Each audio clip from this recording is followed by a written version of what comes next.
अब स्वावलंबनम पाठ में आपका फिर से स्वागत है। अब स्वावलंबनम पाठ का हम अभ्यास करने जा रहे हैं।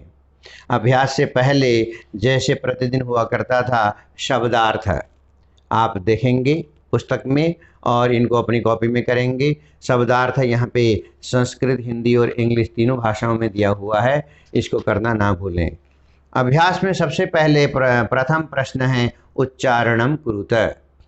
उच्चारणम कुरुत में मैं इनका उच्चारण करता हूँ और इनका नंबर मैं बोर्ड पे लिख भी देता हूँ, व्हाइट बोर्ड पे आप लोग इसको नोट करेंगे। विंशति, विंशति होता है 20, द्वाविंशति 22, चतुर्विंशति 24, पंचविंशति 25, अष्टाविंशति 28 और नवविंशति 29, फिर त्रिंशत 30, द्वात्रिंशत 32, त्रयस्त्रिंशत 33, चतुस्त्रिंशत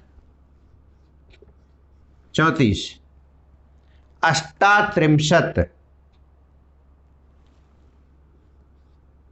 38 और नवत्रिंशत 39, चत्वारिंशत 40, द्विचत्वारिंशत 42, त्रयश्चत्वारिंशत 43, चतुश्चत्वारिंशत 44, सप्तचत्वारिंशत 47 और पंचाशत 50। तो इस प्रकार से ये गिनती पूरी हुई है। आगे आपको ये गिनती काम आएंगी आगे के प्रश्नों में, ध्यान दीजिएगा। अब ये पहला प्रश्न समाप्त होता है। फिर ये पहला प्रश्न है। अब दूसरा प्रश्न, दूसरा प्रश्न अधोलिखितानां प्रश्नानां उत्तराणि लिखत। प्रश्नों के उत्तर लिखने हैं। जो नीचे लिखे प्रश्न हैं उनका आपको उत्तर देना है। उत्तर देने के लिए जैसे प्रश्नवाचक शब्द की जगह में हम उत्तरवाचक शब्द यहाँ पे लिखेंगे, तो प्रश्नवाचक शब्द के जगह में आप उत्तरवाचक शब्द लिखते रहिए। जब कॉपी में आपको लिखना होगा तो उस आगे की पंक्ति वैसे के वैसे आप उतार सकते हैं। रेखांकित करेंगे। क में कस्य, कस्य भवने सर्व विधानि सुख साधनानि आसन। किसके भवन में सब प्रकार के सुख के साधन थे? तो कस्य की जगह आएगा श्रीकंठस्य।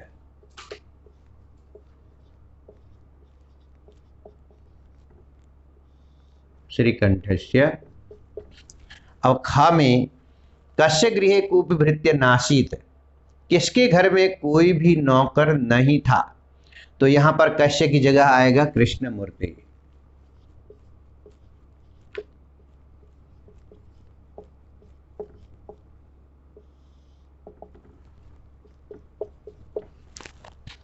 ग में देखेंगे श्रीकंठस्य आतिथ्यम के अकुर्वन्। श्रीकंठ का अतिथि सत्कार किसने किया? बता सकते हैं किसने किया? कृष्णमूर्ति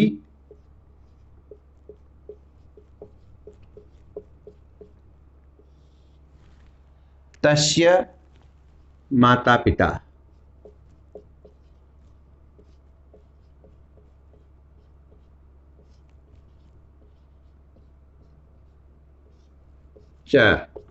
कृष्णमूर्ति तस्य माता पिता च, तीनों ने मिलकर के किया। अब घ में देखेंगे सर्वदा कुत्र सुखम। हमेशा सुख कहाँ पर है? तो कुत्र की जगह में हम लिखेंगे स्वावलंबने।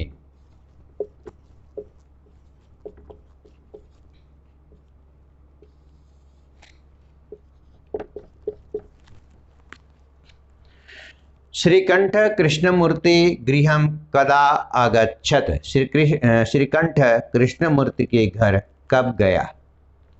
प्रातः, कदा की जगह लिखेंगे प्रातः नववादने।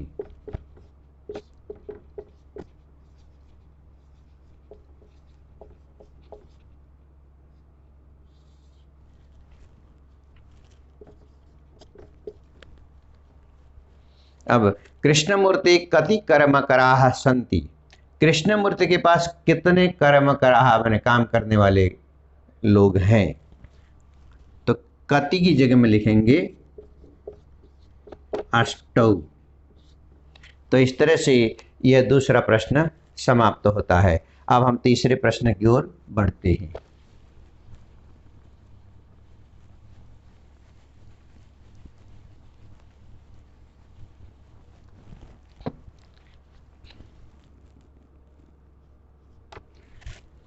तीसरे प्रश्न में इसको हम वर्ग बनाएंगे। का में जहां पर घड़े दिख रहे हैं वहां पे गिनती करके हम लिखेंगे अष्टादश। खा जहां पे आम दिख रहे हैं उसके नीचे हम लिखेंगे एकविंशति।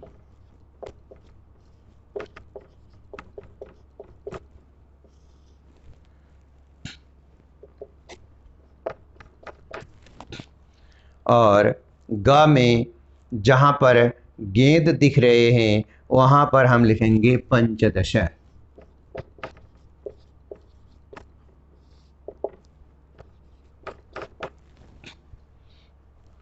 और जहाँ पर घ में मोमबत्तियाँ दिख रही हैं वहाँ पर हम लिखेंगे 60 ये गिनती है कितनी चीज़ें हैं वहाँ पर।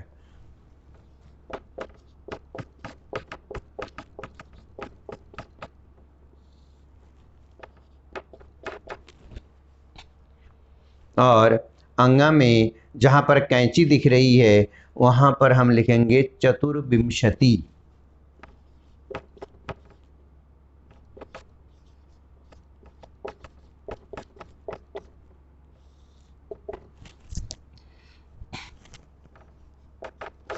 और च जहाँ पर ये पौधे दिख रहे हैं उसको उस पर लिखेंगे हम त्रयस्त्रिंशत् 36 त्रयस्त्रिंशत्।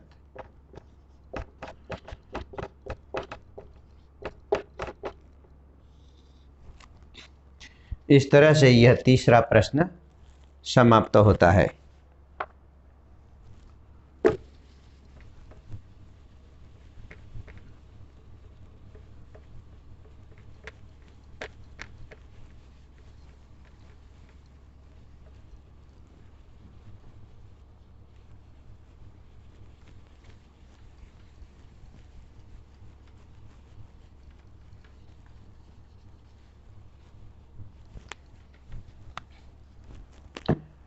अब चौथे प्रश्न की ओर बढ़ते हैं। चौथा प्रश्न है मंजुषात अंकानां कृते पदानि चिनुत। अंकों के लिए पद चुनना है। पद का मतलब नंबर, संख्या। तो इसमें चत्वारिंशत् 40, सप्तविंशति 27, 31 31, 50 50, अष्टाविंशति 28 और 63 30 और चतुर्विंशति 24। इधर पीछे करवाया जा चुका है, पहले प्रश्न में भी है, यहाँ से भी आप लोग देख सकते हैं। तो इस तरह से ये चौथा प्रश्न भी समाप्त हो रहा है। अब पांचवा प्रश्न हम देखेंगे।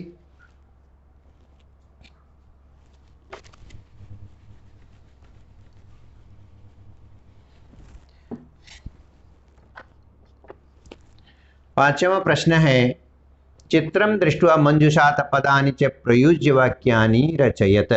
चित्र को देखना है और चित्र को देख करके, या मंजूषा है, मंजूषा बॉक्स, तो इसमें कुछ शब्द दिए गए हैं। इन शब्दों की सहायता से हमें वाक्य बनाने हैं। यहीं से शब्द लेने हैं और इन्हीं शब्दों से वाक्य बनाना है। जरा हम 2-3 वाक्य बना के देखते हैं। कृषकः क्षेत्रं कर्षति।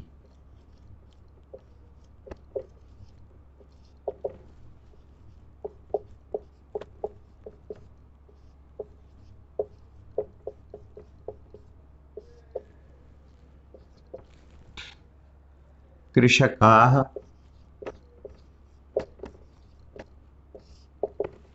धान्यं रोपयन्ति।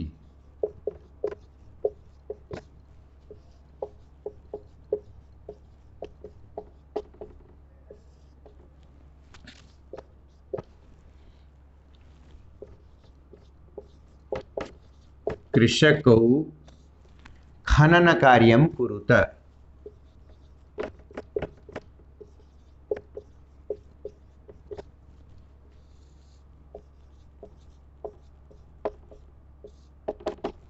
ये 3 वाक्य हुए।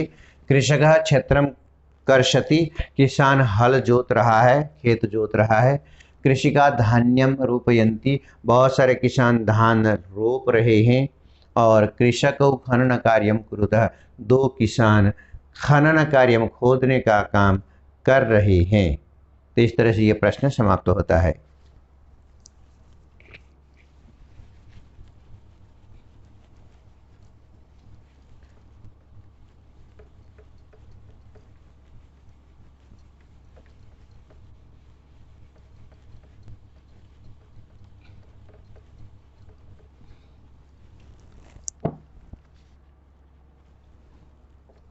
छठा प्रश्न। छठे प्रश्न में अधोलिखितान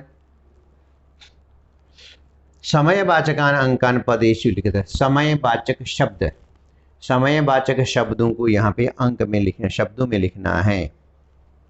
तो शुरू करते हैं। 7,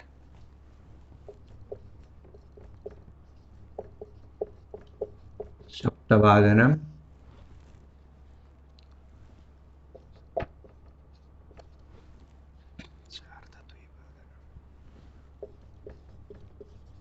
सार्ध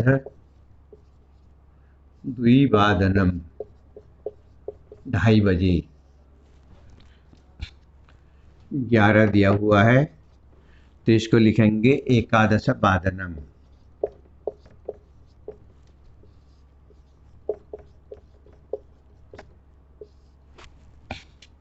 4:30 दिया हुआ है, इसको लिखेंगे सार्ध चतुर्वादनम।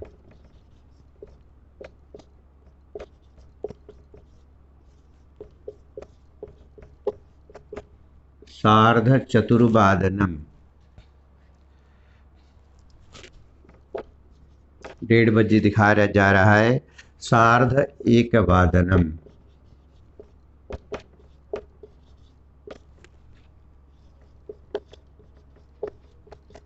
सार्ध एकवादनम। इस तरह से पहली पंक्ति के सारे शब्द यहाँ पे आ गए हैं।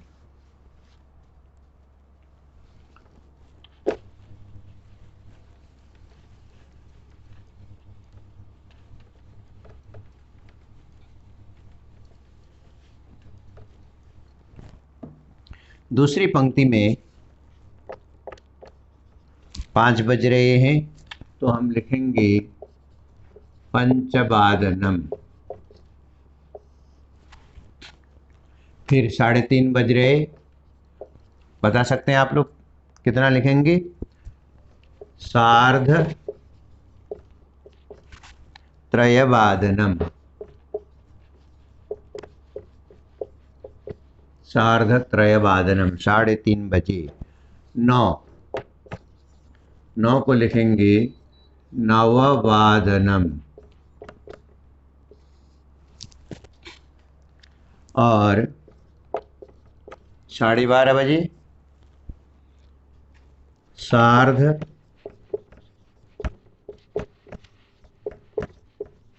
द्वादश वादनम। फिर 8 बजे अष्टवादनम,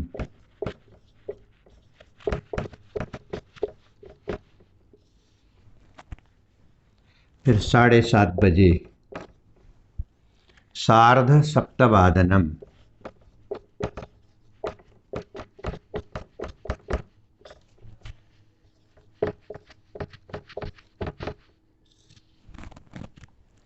तो इस तरह से यह छठा प्रश्न समाप्त होता है।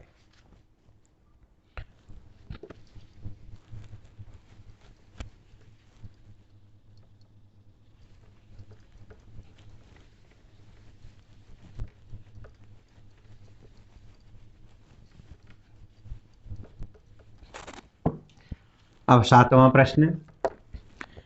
प्रश्न है मंजुषात पदानि चित्वा रिक्त स्थानानि पूरयत। मंजुषा दी गई है, मंजुषा में शब्द हैं, इनसे शब्द लेकर के रिक्त स्थान भरना है। का ऋतवः भवन्ति, कितने ऋतुएं होती हैं? ऊपर दिया हुआ है षट ऋतवः भवन्ति, तो क में षट आया, 6 ऋतुएं होती हैं। ख में मासाः भवन्ति, महीने होते हैं। कितने महीने होते हैं आप लोग जानते हैं, लेकिन संस्कृत में क्या कहेंगे? मास द्वादशः, 12 महीने होते हैं। ग में एकस्मिन् मासे अथवा दिवसा भवन्ति, एक महीने में अथवा दिवसा भवन्ति। अब एक महीने में त्रिंशत्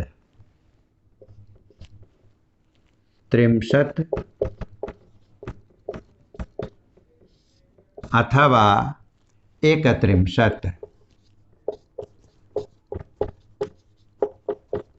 एक महीने में 30 अथवा 31 दिन होते हैं। फिर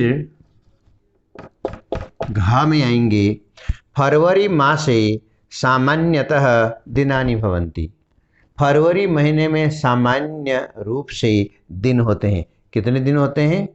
हाँ, 18। 18 फरवरी महीने में 18 माने 18 नहीं, 28।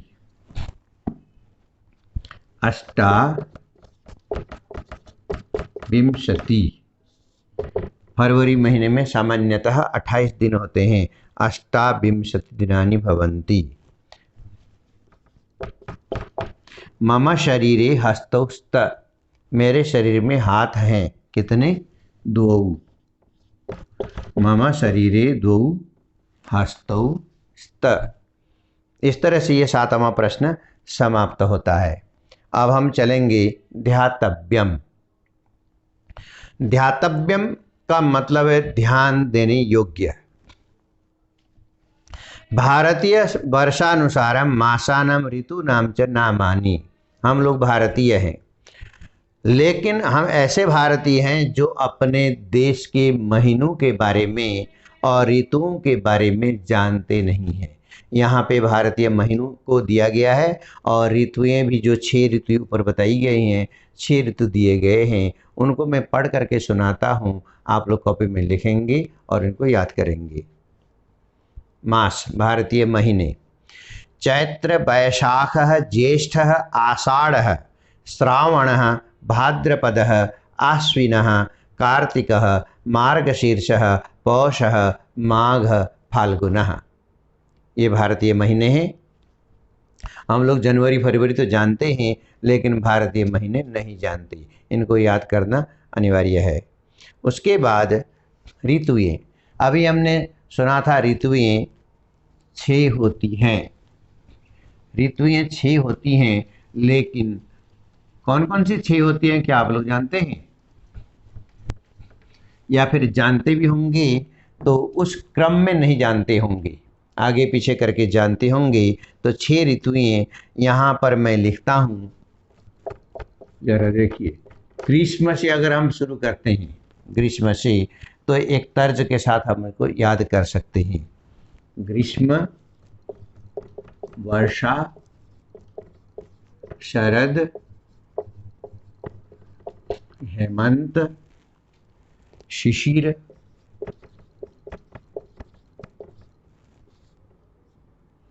वसंत।